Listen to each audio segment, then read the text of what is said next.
but how the devil are you?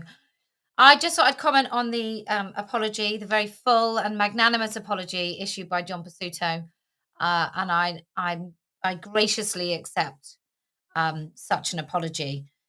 I think it's such a fantastic step for Australian women to know that today, more than yesterday, they were a little safer in speaking about the unthinkable things that are happening to them in the name of progress throughout Australia. We're talking about access to single sex spaces like toilets and changing rooms.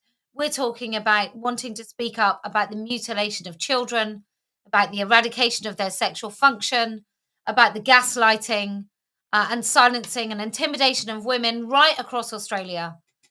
And I think what this apology will do is it will give women just a morsel of comfort that actually they do have a right to speak about this quasi-religious authoritarian cult known as transgenderism, otherwise known as gender identity, progressive politics, LGBT, however you want to call it, whatever government fund is pouring into this uh, fetish to enable men to have unfettered access to women's spaces, rights, language, and the bodies of children. And let's not forget, this is state backed.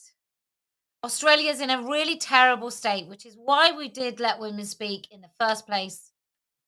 Lesbians can't even gather in Australia without men. It's so regressive, it's unbearable.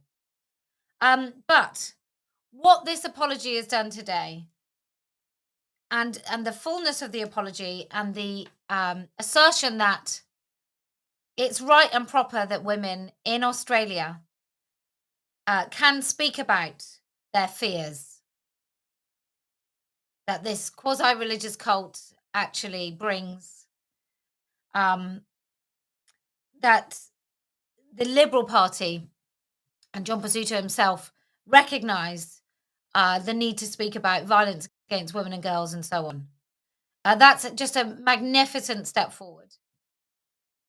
You know, we came to Australia, we did a tour as Let Women Speak, and we definitely, which I suspect is why nobody wants us to speak, but we definitely changed the landscape of what could be talked about in Australia. I'm really, really proud of that.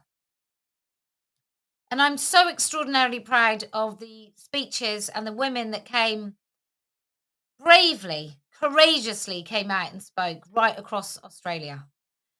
And if you've ever heard of anything to do with Let Women Speak Melbourne and you haven't listened to the women speaking, then I implore you to go and listen to their speeches because they are nothing short of incredible.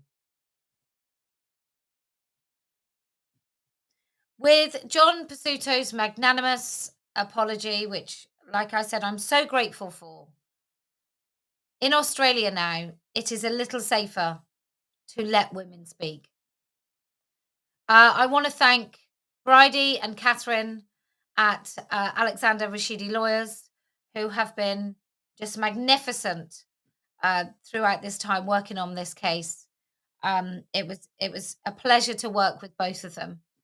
And just one final thank you again to John Pesutto for his full and magnanimous apology.